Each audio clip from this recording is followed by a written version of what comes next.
নিজের অভিনয় নিয়ে বরাবরই খুঁতখুঁতে ছিলেন উত্তম কুমার।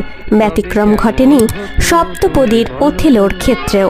এই চরিত্রে অভিনয় করার জন্য রীতিমতো শিক্ষকদের প্রশিক্ষণ নিয়েছিলেন উত্তম কুমার। উত্তম কুমারের শিক্ষক নিযুক্ত হলেন উৎপল দত্ত।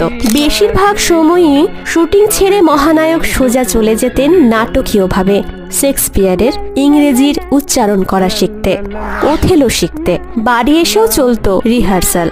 শোনা যায় রাত জেগে নাকি অনুশীলন করতেন উত্তম কুমার। কিন্তু এত অনুশীলন, এত অভ্যাসের পরও শিখে ছেড়েনি মহানায়কের ভাগ্যে। ওথেলোর ভয়েস দিতে পারেননি তিনি। পর্দায় উত্তম কুমারকে দেখা গেলেও গলা ছিল অন্য কারোর, উৎপল দত্ত স্বয়ং। তার আওয়াজেই প্রাণ পেল ওথেলো।